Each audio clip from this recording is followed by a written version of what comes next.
এই আজকের এই দিনে বরিশালের বিখ্যাত আল্লামা দেলোয়ার হোসেন সাঈদী সমস্ত বিশ্বে যার নাম, সেই মহাপ্রাণ দেলোয়ার হোসেন সাঈদীকে এই দিনেই পিজি হসপিটালে তাকে ছুরি সর্বত করে হত্যা করা হয়েছে।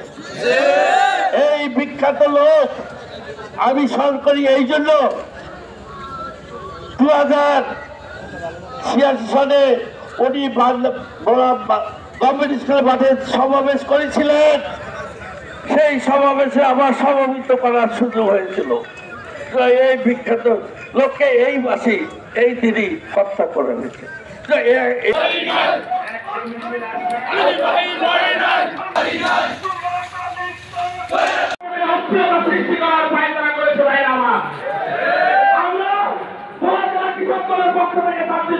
নিন্দা এবং প্রতিবাদ জানাচ্ছি।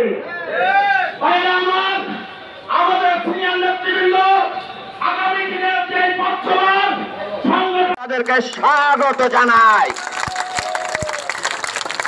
ভোলা জেলা যুব দলের নেতৃত্বে একটা বিশাল মিছিল আসছে, আমরা করতালি দিয়ে তাদেরকে স্বাগত জানাই। নিচে থাকো।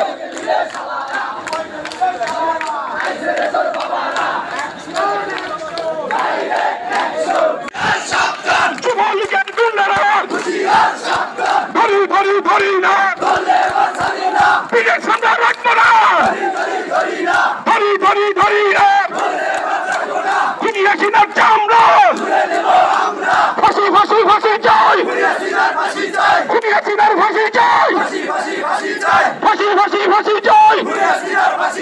খুনি হাসিনার ফাঁসি চাই, ফাঁসি চাই, খুনি হাসিনার ফাঁসি চাই।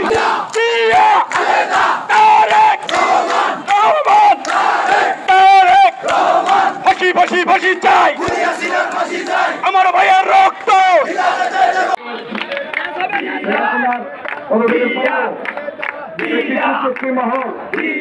বাংলাদেশকে অশান্তি করার জন্য নীল লক্ষ্য সাধন করতেছে। আমরা তাদেরকে সবাইকে আমি সালাম দিচ্ছি, আসসালামু আলাইকুম। সাথে সাথে আমি আপনাদেরকে স্যালুট জানাচ্ছি। 5ই আগস্ট বাংলাদেশের ইতিহাসে সেই ঘটনা ঘটেছে, সেই ব্যাপারে আপনাদেরকে বলার কিছু নাই। সবই আপনারা মনোভাব, আজ আপনারা নিঃশ্বাস দিতে পারছেন। রব্বুল আলামিনের কাছে শুকরিয়া আদায় করছি।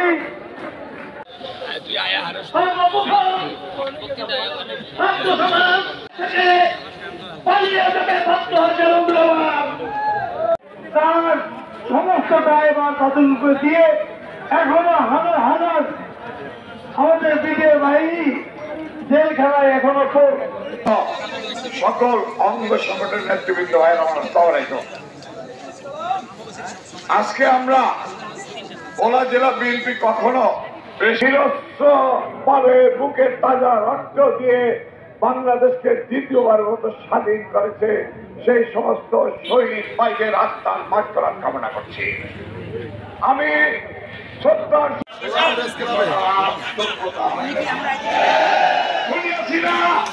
বাংলাদেশে আর আসতে পারবে না।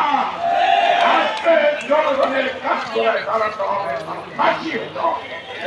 আমরা অন্তর্বর্তীকালীন সরকারের কাছে অতি সত্তর এই আওয়ামী আল্লাহ রহমত তাহলে এই দেশের এই পরিবর্তন হতে পারত না।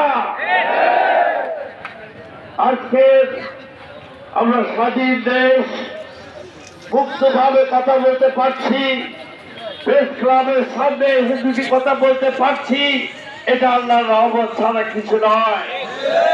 আমরা 17 বছর ধরে যুদ্ধ করেছি, আমাদের অসংখ্য লোককে হারিয়েছি, অসংখ্য লোক আজকে পঙ্গু হয়ে আছেন, তাদের কথা স্মরণ করতে হয়।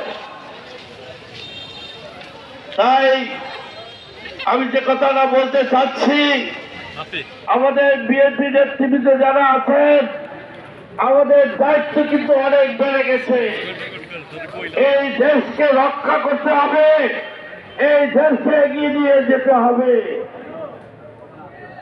শেখ হাসিনার সরকার আমাদের দুর্ভাগ্য, এই সরকার শেখ হাসিনার সরকার আমাদের দেশের প্রতিটি ডিপার্টমেন্ট, প্রতিটি বিভাগকে সমূলে ধ্বংস করে গেছে। সর্বোচ্চ হাইকোর্ট, সুপ্রিম কোর্টকে ধ্বংস করে গেছে, ধ্বংস করে গেছে পুলিশ বিভাগকে, পুলিশ বিভাগকে তার ব্যক্তিগত বাহিনী করেছে, ধ্বংস করেছে শিক্ষা বিভাগকে। সুতরাং এমন কোন বিভাগ নাই যিনি ধ্বংস না করে গেছেন। এগুলোকে পুনর্নির্মাণ করতে হবে। পুনর্নির্মাণ ছাড়া একটি সুন্দর দেশ হতে পারে না। তাই তত্ত্বাবধায়ক সরকারের কাছে আবেদন রাখছি, আপনারা সঠিকভাবে এগুলোকে পুনর্নির্মাণ করেন। আজকে আপনারা অপেক্ষা করেন, অস্থির হওয়ার কোনো কারণ নাই। যারা অন্যায় করেছেন, যারা